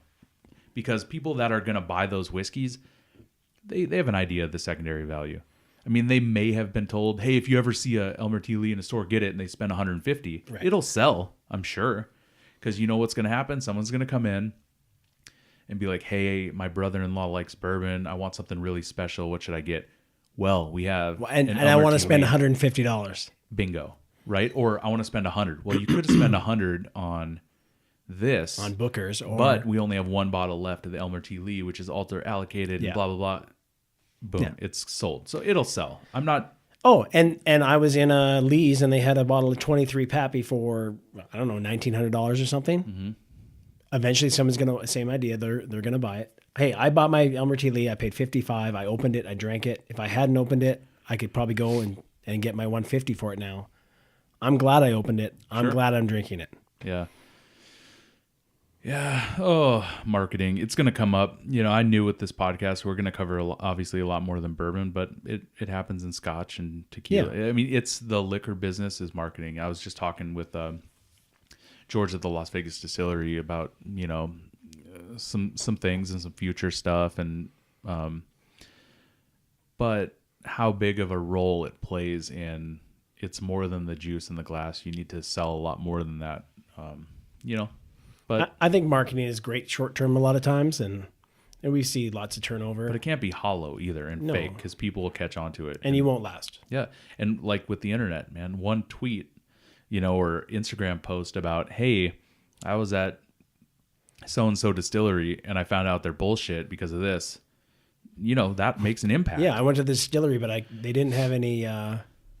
They didn't have any stills or. Right. Or they had a baby still in the back Yeah. and where they're telling everything was, yeah, man. So kind of getting off of that because Yeah, it's not a negative topic. It's just something I find it think interesting, but it's absolutely interesting because it affects everyone who's into whiskey, and it just reinforces my belief that try to blind taste as much as you can and get real honest with the whiskey that's in your glass. Yeah, and the cream will rise to the top. Yeah, It always does. absolutely. What's your perfect day off? Hey man, this is a pretty good day off right now. It's all right. You've done a lot. I mean, you do a lot of USBG events and competitions and stuff. You were actually, you did the Las Vegas's Best Bartender competition, right? Was that 2 years ago? 2 years ago. Yeah, they didn't do it this past year, but Right. 2 years ago. So that was a Campari run, correct? Or their main sponsor of it? That was, 'Cause yeah. It was Russell, because you used Russell's Reserve 10. And this was before you went to Behind the Barrel and whatnot. Yeah, so this was Bulldog Gin, Right. Russell's Reserve. So one of our friends had just got on board with who actually started the Vegas Best Bartender competition with another brand, and then he had moved over to the gin, to the Bulldog. Gin. Yep. And so they became the new sponsor. Yeah, it's a great competition. That I wish it had happened this year, but Yeah. What did you? How did you utilize that Russell's Reserve in a cocktail? Do you remember? I'm just curious because coming from like you said, like I know you're more into rums and stuff like that, but so that competition is a multi-stage competition. So there's a written test, I believe 100 questions on spirit and business knowledge, and then the top 20, I believe, move on to round 2. Round 2 is a speed round and a blind tasting, and the top 3 move to the final round. And the final round is the 3 of us that were in the finals go to a bar, and we create a cocktail, and we have a 2-hour service, and we serve all 3 drinks. right. And they judge us on all aspects of our bartending at that point. How did you like the Russell's Reserve though?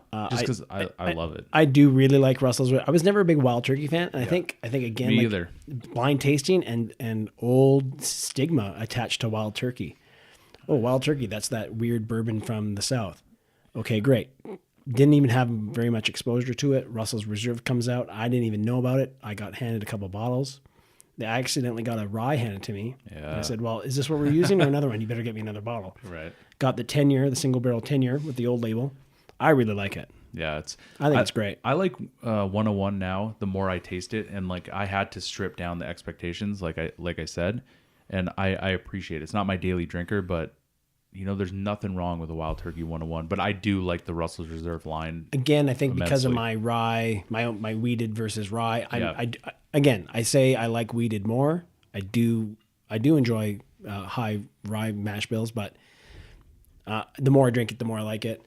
And Russell's was kind of like that intermediate one where it's not too far forward and whatever he's doing. I do like it. Yeah. But I didn't actually use it in the competition because we had the option of the Which spirit? And Gotcha. for me at the time, I chose to go with the gin because Right. I didn't think as many people would use the gin. Yeah. So Smart. Yeah. You gotta figure out your strategy. But at one of the USBG events, you tasted. I think it was a USBG event. For those listening that don't know, I'm trying not to gloss over things that I think are obvious, but USBG is the United States Bartenders Guild. So I have a bartending background. Ryan obviously is a bartender. We have a local chapter in Las Vegas, so a lot of events go on, so we get a lot of education there. But I think it was one where you tried the Knob Creek 25th anniversary, Little Book, and the Basil Hayden Dark Rye. yeah, I almost brought the little book today because I wasn't sure if you had it. I but- haven't. Oh, sorry, buddy. I know. Next time. What do you think of those expressions? Was the first time you having all those because they're relatively Yeah. So obviously again, new, I did work for Beam in Canada, so I had the original Basil Hayden, right. the obviously the Knob Creeks prior to it. That's the 25th, I think Yep. that we use. Little Book's brand new. It's not a bourbon. Yeah. It's a whiskey. Yep. So that is his first foray into having his own whiskey with Beam. And he basically, as he went through the process of learning everything, and again, this is what I love about bourbon. I'm so-and-so's son. You're not master distiller. You go and roll barrels. Right. You go do every job. I don't want to say menial because they're all important. You do every job, and part of that is tasting and experiment. So he was in the experimental part of the building for a year or two, and he had come up with a whole bunch, and that was his second try. He didn't stop at 2. He made 3 and 4 and 5 and whatever Right. numbers. And he just came up with. He went to again, you're working in. Okay, let's go make up some. Let's try some experimental stuff. Yep. So what do? Let's go to the barrel room. Let's go take stuff out of barrels. Rummaging around. Oh, hey, look at all this corn. Oh, look at all this rye. Oh, look at all this malted barley. And he just, taste, mash them together and Yeah. came up with Little Book. So So you like it? Little Book I like. It's a bit rye for me, I'd say, but it's close to a bourbon. It's smooth. Cool. Yeah. I mean, those I just saw on your Instagram or Facebook or something, but I mean, they're all ones that I haven't tried them all yet. I almost picked up the dark rye, but it was at said liquor store and I couldn't Right. bring myself to buy it. So I'll visit another one. You'll and buy visit Corey's and get it. So the dark rye is interesting. So Basil Hayden is one of those products where they said, let's market to a certain demographic. Yeah. That being women. Yep. Women were Feminine style, sure. Feminine style. So that's how they originally made Basil Hayden. This one is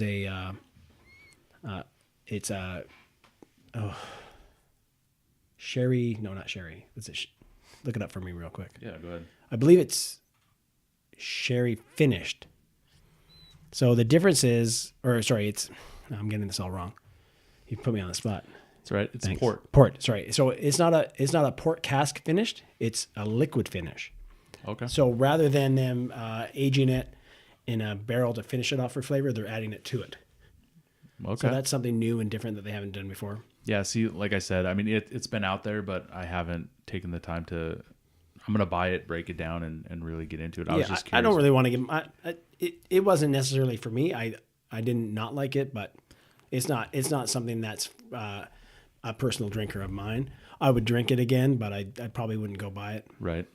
But Basil Hayden wasn't always my my beam go-to, if you will. Sure. A Knob Creek, I love the Knob Creek. I love the overproof of most of the Knob Creeks. Yeah. That gets a bad rap too, I think, Knob Creek. I think so. Yeah, it's one of those makers like, oh, big name, let's cut it down. Yeah, I think you do big production and you do a lot, and it's a name that everybody knows. So they're like, well, maybe the snob or the geek, they're like, well, I need to drink what you can't get, but I can get it. Right. Which it's just whiskey, man. Let's just drink it. See, maybe that's the quote I'll use instead of I like wood. It's just whiskey, man. Just drink it. What's your favorite whiskey cocktail?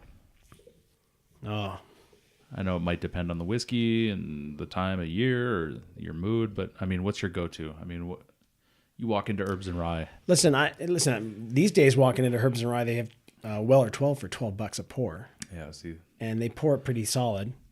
And now, if you do the math, obviously you're paying a premium for a whole bottle. But Still. when you go to a restaurant or a bar, you're not paying for just the juice. You're paying for the experience and the entertainment that you're there. So I think it's a good value at $12 a pour, because I'm going to drink any other cocktail at $12 anyways. Right. So for me, $12, you just pour some whiskey in a glass. I've made the bartender's life way easier, right? Yeah. I'm helping out. There are certain cocktails that I really enjoy. Old fashions and Manhattans and stuff. It depends on the time, but I mean, the more I drink whiskey, I either, a couple rocks, or I mean, my go-to is, whatever whiskey that I'm feeling with a little bit of bitters on the rocks. Not a true old fashioned because it doesn't have that sweetness, but orange peel, we're good to go. Yeah. So for me at home, I guess it's where you are, because yeah, sure. I'm very particular about how my old fashioned's made. Yeah. I like an old fashioned, if you will. Right.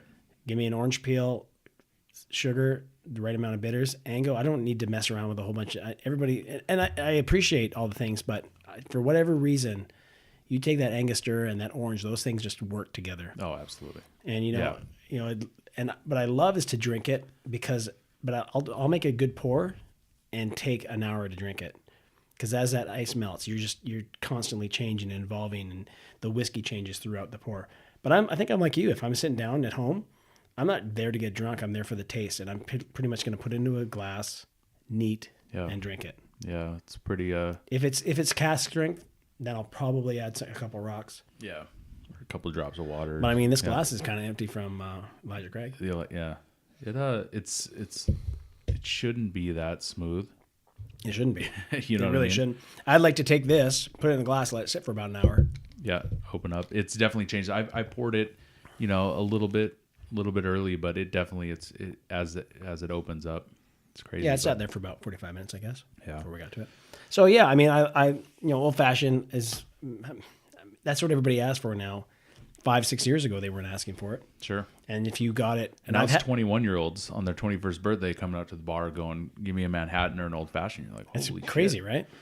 It's cool. It is cool. My problem is because I'm very specific about how I want to drink it. Yeah. You still get that, especially in Vegas. I think you get that 70s version. Right. Yeah. Muddled cherry, muddled orange. Yeah, it's just you're losing the whiskey. And I've gone to places, and a place that people love here, and I'm not going to name it because people love it. I had a bad experience my first time, and they had I think it was the Knob Creekers, like a really good whiskey, really nice bourbon, and he muddled a cherry and muddled the orange and put soda water. And I thought, well, if you were giving me some house whiskey, all right, I get it. That's a specific cocktail. Sure. I don't want to drink a good whiskey that way because I've now lost out on it. Yeah. It's weird. When I was bartending, it depended on which bar. I've worked everything, showrooms to lobby bars to steakhouses. Strip club? Actually, not everything then. No strip club. But it depended on where I was, and I would never assume when it got to the point of like from 5 years ago on. Right. You could be at a pool bar and someone could say, "Give me an old fashioned." It wouldn't normally happen, but if it did, chances are they might want it either way. So I started saying modern or classic. And would you look at the person as well? I mean, if they were 80 years old versus 20? Sure, but at the same time, I've learned like assumptions in bartending aren't always there. But listen, it's a starting off point. We know that there's stereotypes with people and how it gets there. But no, I started saying, about 5 years ago when I was bartending, it's modern or classic. Do you like muddled fruit or a little more subtle, just very basic stripped down classic version. So I'd give them a really quick choice. And if, they looked at me kind of weird, I'm like, do you like it, with all the stuff in it? They're like, yeah, that's the one. Do you want a full glass or Yeah, right.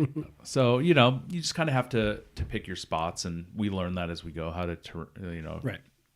get around those questions. But yeah, my spirit forward go-to has been a Vieux Carré. I guess you could say, is that a whiskey cocktail? Is that a cognac cocktail? I guess it's both, but Rye.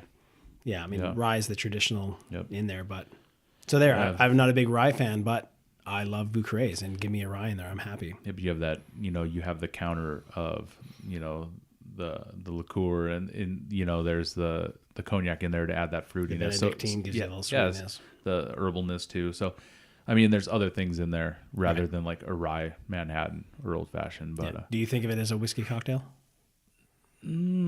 it's who's to say? I don't know. It's a good question. I think of it as a New Orleans cocktail, Definitely. and I just leave it at that. It's just New Orleans in a glass to me. Yeah. That and the Sazerac, to me, are just, that's kind of how I would define it. But yeah, it could go either way. And there's so many cool versions of it. But I like, I know we're in winter. It's still pretty warm out for when the sun's out anyway. But I like a properly made mint julep too in the summer. It's just hard to get away from like just super simple, man. Sugar, mint, and do you have like a origin story for your mint juleps? I know I do. Yeah, Chris McMillan on YouTube. Dude, that is the greatest video of all time. Yeah, it's look it up on YouTube. Chris McMillan, legend bartender, lobby bartender from New Orleans. He recites the Zenith of Man, I think is the poem. But he does it as he's making the mint julep. And if you want to talk about a bartender's bartender, man. I'm getting tingles just thinking about it. That's how much I love that video. Yeah, it's, every bartender or everyone that's just getting into like whiskey, or you think you're going to go and order a mint julep at, a bar that really knows how to make it, watch it, man. It's the history behind that. I found that early on too. And the great thing about that is, so as I started getting into more cocktails, I was trying to find things on the internet, and obviously I had my books, and even this is 6-7 years ago now. That's how old that video is. Yeah. The Library Lounge. Yeah. So he's got probably 6 or 7 videos of making different cocktails. I really like his Ramos. approach. I like the way he makes things. It's very simple. He's just the epitome of a bartender, man. You can tell like he's no mixologist. He's a bartender. Yeah, but he does it the right way, or does it with tradition, and Yep. He's a bartender first and maybe a mixologist second. But that doesn't mean his drinks are bad, because they look fantastic. Oh, but I'd love to sit at his bar. Exactly. That's exactly what I was going to say, is like, do you want to go to his bar? Definitely. Fuck yeah. So for me, I was, again, through Flair, I've had a lot of opportunity. Flair's brought me everywhere. So, I started bartending New Year's Eve. Sorry, I started busboying New Year's Eve in 1991 into 92. I was 2 months into being 18. I knew nothing. Got into the bar business, really enjoyed all aspects of it.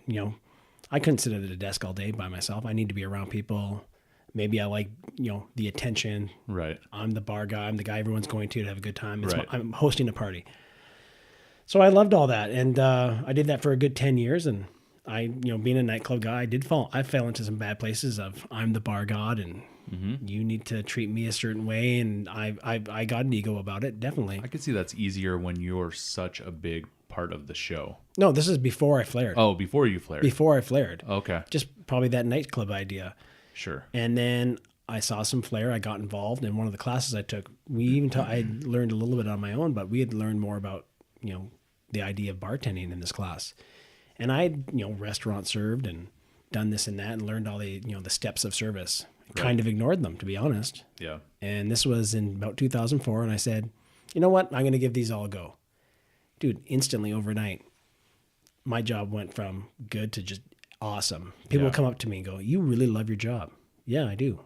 This is a great time. So learning the hospitality side really changed my life. And starting Flair got me to do that. So I owe a lot of what I do to Flair. Sure. My opportunities, I've been to Australia because of it, all over the United States. Now that I've been in Vegas for 4 years in the USBG, so all that brought me to Vegas. And because of Flair, doing one Flair competition, the Shake It Up is a USBG event, got me involved as a member. And all of a sudden, there's all these events. Yeah. I want a competition to go to Puerto Rico. Great. I applied for a couple of these things. I went to Patron in Mexico, Yep. where they make it. I got the behind the barrel thing. Only guy in Vegas, got lucky. Yeah. Submitted, got in, and these opportunities I keep getting are amazing. So I mean, to me, it's, for me personally, my life, even though I'm not a massive drinker, if you will, the drinks business has been great to me, and I just love giving back to it. Yeah, man. I agree. That's Sorry, and bear with me. So all that's it's given me so many opportunities. One of those opportunities was to go to Louisville. A friend of mine lives out there, Levi Donaldson, a great flair guy for years before me, and he was. So I don't know if you've ever been to Derby Week in Louisville, have you? Nope. So it's on the list. yeah, man. so Kentucky Derby, we all know it's a big race. It's a big thing, but they do I it for heard like, it's some big race. That's yeah, it's down just some kind of horse race or something. I don't know. They yeah. like horses, I guess, in Kentucky. there. Right. But it's a whole week long. So I went out and we helped them out do some bartending on 4th Street. They shut down the whole thing. And so the first year we went to Oaks Day, which is the Friday, the day before the big race, the Derby Day. And he's like, "Have you ever had a mint julep before?" And I'm like, "No."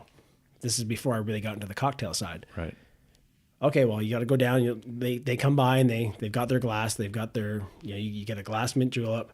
It's got whatever year of your Derby, and you drink it. And I'm like, okay, well, this isn't the greatest drink. Had to run off to the bathroom, go by the service well. So this is how they make them at the Derby. They have a plastic rack, all like little squares on it. Mm-hmm. They put a glass in each square, take the crushed ice, they throw it over top. They take, I believe it's Evan Williams mint. It's Old Forester. No. It's Is it the ready to drink mint julep? it's a ready to drink mint julep, not Evan Williams. It's When early was this? times. How long ago was this? 2007 or 8. Okay, because now the official drink is Well, the Old official Forester. is Woodford. No, Old Forester now. Okay. It's same company, but it's Right. Old Forester ready to drink. But what they say is the official. Okay, so at the time the official was Woodford. Right. But in the stands, So you think it's you're early drinking- times mint julep. So they ice it, ready to drink, and they garnish it with a mint. So that was my first one. I'm like, okay, well, I don't really get it. End of the week, we go into our friend was working at the Maker's Mark bar. Mm-hmm. And I'm like, I need to try one of these mint juleps. She was actually all out of mint. So she's like, I've got a simple syrup Somewhat with mint. important.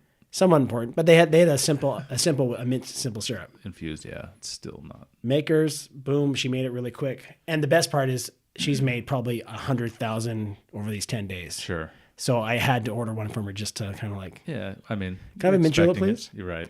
but I'll tell you, I mean, made with a good bourbon, Yeah. fresh mint-ish.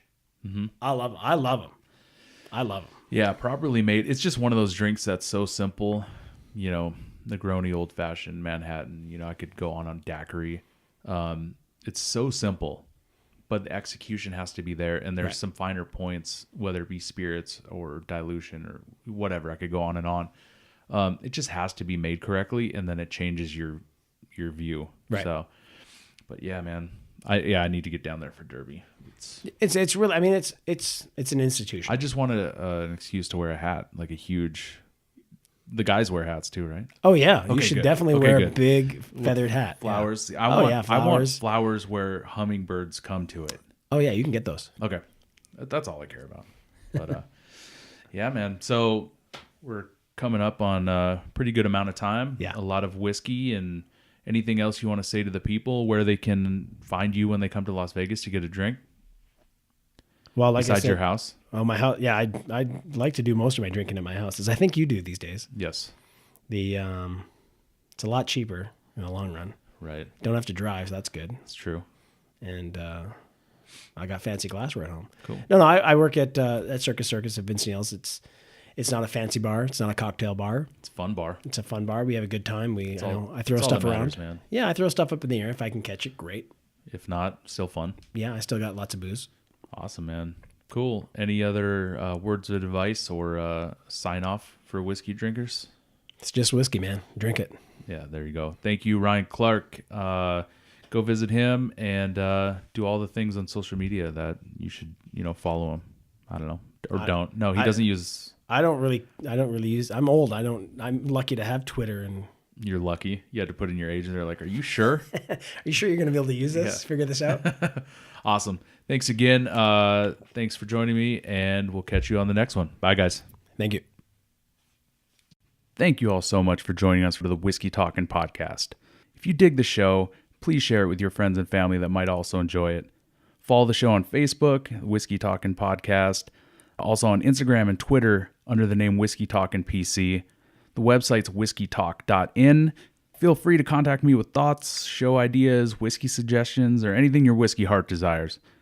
Thank you again, and remember, If it got out of hand, it was the whiskey talking.